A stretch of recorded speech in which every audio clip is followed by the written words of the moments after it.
guys, today we are going to be looking at the best books that I read in 2025.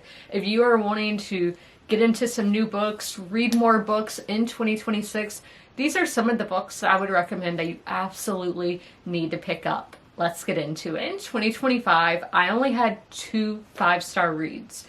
So I am going to have a list of honorable mentions at the end. I'm not going to go into as much detail into those books that I'm going to go into the amount of detail with the 5-star books, but I don't want to only have y'all here for like 2 minutes, because for a YouTube video to be successful, it usually needs to be about 12 minutes in length. I'm going to try to make this as long as possible, being honest with y'all. The first book that I'm going to talk about is Small Great Things by Jodi Picoult. This was my first 5-star.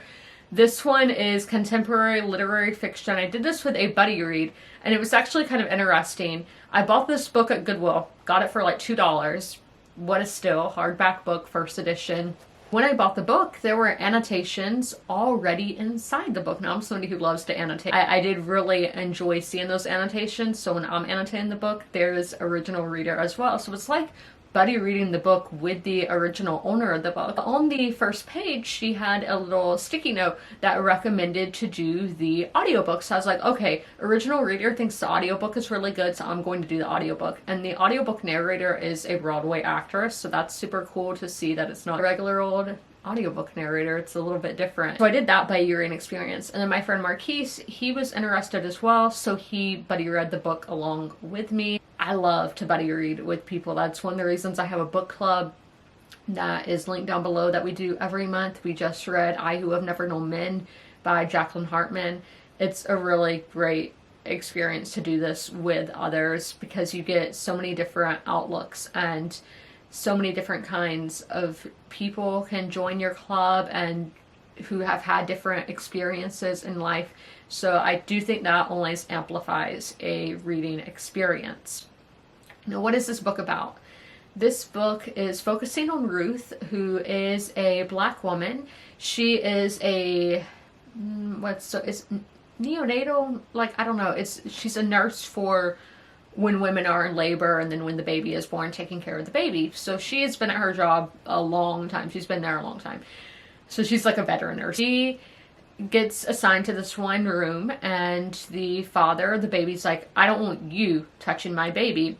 And then she sees that he has some like white supremacy tattoos. Sure enough, he is a white supremacist. We do get his POV in the book as well. So she is taken off that case. But one day she is in the nursery, and the other nurses have to rush out because there's like a deadly situation going on, a high stress situation. So she gets left with the baby, and the baby starts to go into cardiac arrest. Now, she's been told that she's not allowed to touch this baby because the family don't want her, a Black woman, touching the baby. But she's like, I'm a nurse. And I think most humans would be like, I can't just let this baby be sitting there and struggle. So she starts to begin CPR, and sadly the baby does not end up making it. Lawsuits happen, and you get all the legal battle of this case. So our POVs are Ruth, Turk, who was the white supremacist, and Kennedy, who is Ruth's lawyer. Sorry, I hope I'm getting the legal terms right. They're not my strong suit. And with this book, again, we're seeing it from so many different perspectives. We're getting it through Ruth, the Black woman, who has gone through this very traumatic experience, Turk, who's a white supremacist, and Kennedy, who is a white lawyer. Like, a very different case than she's ever worked before. So we're seeing this from all different eyes, and this book will make you feel a lot. I think it's going to make you ask yourself a lot of really tough questions. It's going to make you uncomfortable. But I think that is important, and that is part of growing and learning, that it's not always easy. Learning is not an easy thing. If it was, we would all be geniuses. We would all be like Albert Einstein. But it's a hard battle, and it can get uncomfortable at times. But I think this book really helps you understand why certain people are the way that they are, how people end up on these routes, of maybe some prejudice that you might have had within that you didn't know that you had. But the amount of research Jodi Picoult had to put into this book, I cannot imagine. especially with like the white supremacy stuff, some of that stuff was insane that these people do. I cannot believe it. But also, obviously, I am not a black woman who is a mother and a nurse, so I had no idea what this experience would be like. And I've never been arrested. I don't know what happens. I've never been on trial. And that is, these characters are going through a learning experience, because Ruth had never been on trial. She had never been arrested before. So all she knew was like stuff she had seen on like Law and Order, on TV shows and movies. So she's getting thrown into this for the first time. And I always think that is something great that a writer can do, is really immerse you into the shoes of a character as you're learning. You're going through this experience as they're going through this experience for the first time. And I just think this book is just an eye-opening book. It's a book that's going to awake you. It's important that we learn things from people who have been in those experiences, which, I mean, it's kind of hard because it's like Jodi Picoult hasn't been in this experience, but just some of the instances of these white characters learning about racism and what a black woman has to go through. We like with the child of Kennedy, her daughter, and then Kennedy herself. There's like this scene at TJ Maxx where the characters, Kennedy wants to take Ruth out shopping, and just how black customers were treated versus white customers. Very fascinating, very eye-opening. And as I said, I do think it's going to make a lot of people uncomfortable, but I think that's part of the point. And I love when a book can just make you feel all different kinds of emotions. I want to feel when I'm reading. I don't want to just be like, yeah, this is happening. No, I want to feel something, and this book will do that. The book that I thought was the best book of the year is the third book in the series, but really with Ken Follett, you can read his books out of order. You can read them backwards. I am somebody who likes to read things in chronological order, so with the Century Trilogy, I did start with book 1, which is also a 5-star read, but that was a few years ago. Book 2 is more of a 4-star. Winter of the World. That's like your World War II book, and I just think we get so many World War II books that one wasn't particularly wowing as the others. And then book 3 is the Cold War, and going from the 1960s all the way to the fall of the wall in Berlin, to the fall of communism. That's the span of this book. I just never knew where this book would go. Again, I was telling my friends and family, like, every Sunday when we go to my grandmother's house, I was spilling the tea of what was happening in this book, because she's read Ken Follett as well, but I don't think she hadn't read this book. But I was just telling my family, and because this was, when they were alive, like I was born at the, tail end of the book in the 90s, but this was when my grandmother and my dad, their time. I was loving getting to tell them all this stuff. I was learning so much, like, about the Cuban Missile Crisis. I didn't know that much about, and again, my grandmother, she lived through that, of having to get under her desk at school because they thought they might get hit with missiles, because we are, in the southern part of America and in a coastal area. So fascinating getting to learn all this and seeing how all these stories interconnect. And again, I never knew where this story would go. My jaw would be on the floor. Some of it was just so shocking, but it's shocking in the way where it's like, yeah, how did I not see this coming? This makes so much sense. Also, with Ken Follett's books, especially with the Century Trilogy, we see how those big political events that might be happening at the White House or the Capitol building or at the Kremlin in Russia, 10th Downing Street, we're seeing all over the world, in this Germany as well, but how those big political events trickle down into the lives of normal people. Because I think a lot of people are like, how's anything in Washington going to impact me? And I used to be like that 10 years ago, before this era that we're currently in. I'd be like, that doesn't matter who's president, that doesn't impact me. Yeah, it does. And even those senators, all of that, it impacts you. And just seeing again how all that falls down to the common man is so fascinating. And even what's going on in Russia will eventually have its impact on you, let me tell you. I just love the way his books work and how it's all just so strategic, because again, it all connects, and it's very shocking and wowing, and again will make you feel a lot of emotions, but it all makes sense. Because I think a lot of times authors go for that wow factor of being like, I want to have this reader's jaw dropped on the floor, but it's just like, how did we get here? how in the world this doesn't make sense with the rest of the story. And then his characters have so many layers on them, because we've seen this generational will of all their parents and their grandparents, and how we got here, and again how they're all connected. Everything is connected, because everything in the world is connected. As I told y'all, how stuff that's happening in Russia can come impact you in America. Everything is connected, whether you like it or not. The butterfly effect is a big thing there. I love Ken Follett's books, and the Century Trilogy I did absolutely love. Might be an unpopular opinion that it's my favorite series by him. I'm still getting through Kingsbridge. Kingsbridge is very big. I do think Kingsbridge and the Century Trilogy are in the same world. There's a lot of theories on that, but I do think they are.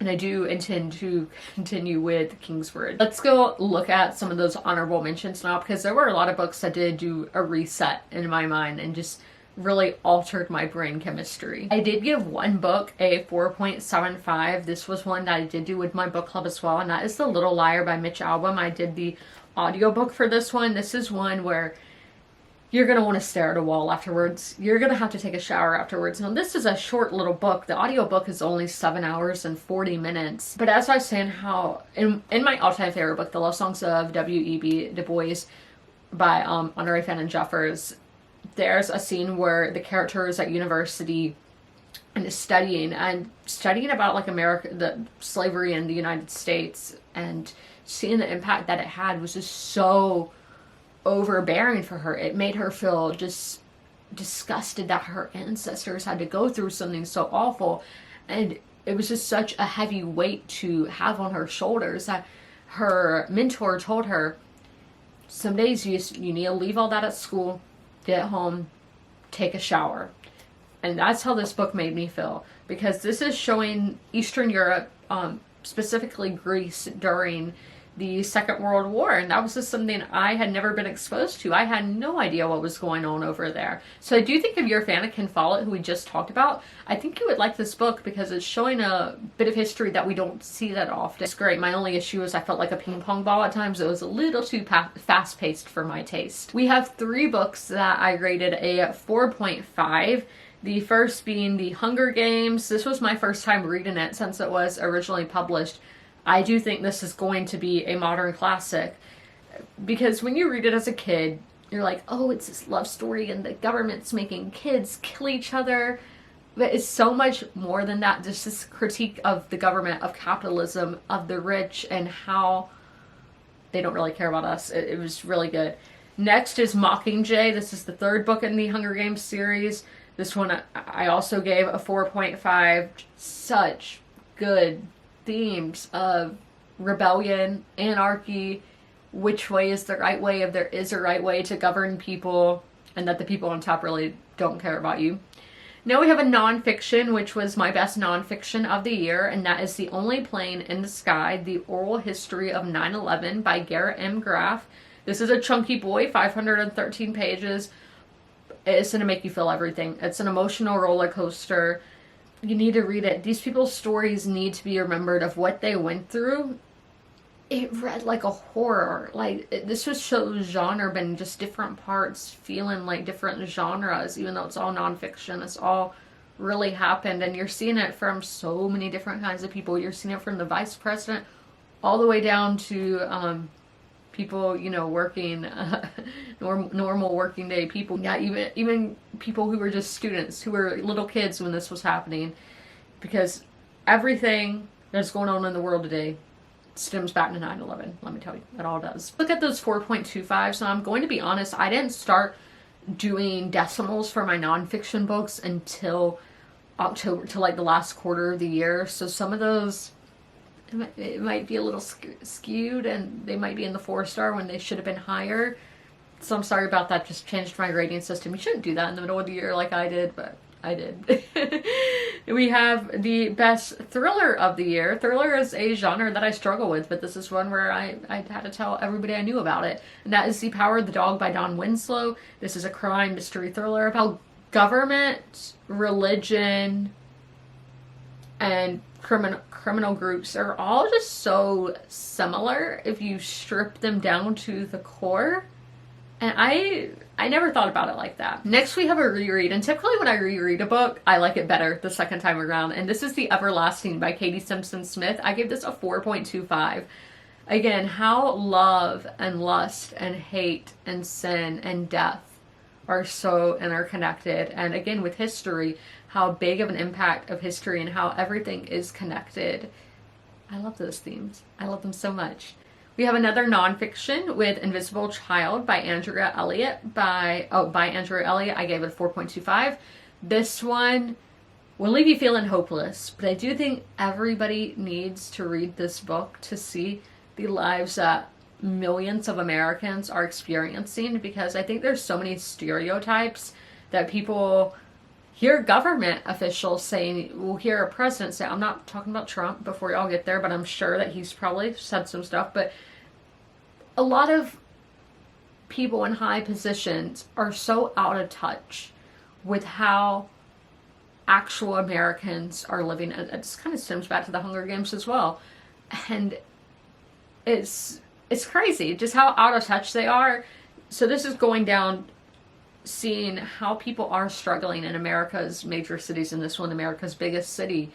So important. Everybody should read it. This is Atmosphere by Taylor Jenkins Reid. I gave this a 4.25. Again, it's gonna make you feel a lot. I love Taylor Jenkins Reid, one of my favorite authors. This was her new release. I do think I would have written the ending a little bit different, but it did. That ending had the heart racing. I had no idea what was going to happen, and just so impactful. And lastly, the last book in this video was the best romance of the year, and that is Very Sincerely Yours by Carrie Winfrey.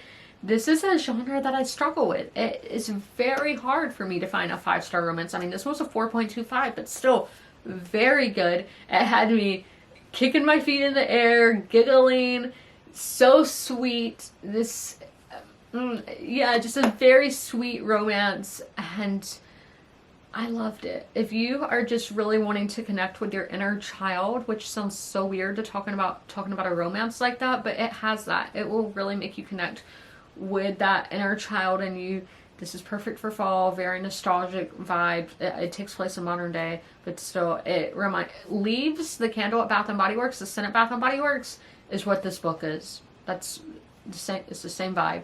But I hope you guys enjoyed this video. What was the best book that you read in 2025? As always, comment, rate, and subscribe. Don't forget to ring that notification bell to be notified when all my videos go live. If you made it through this whole video, leave a snow emoji in the comments below. And I'll see you in my next one. Bye!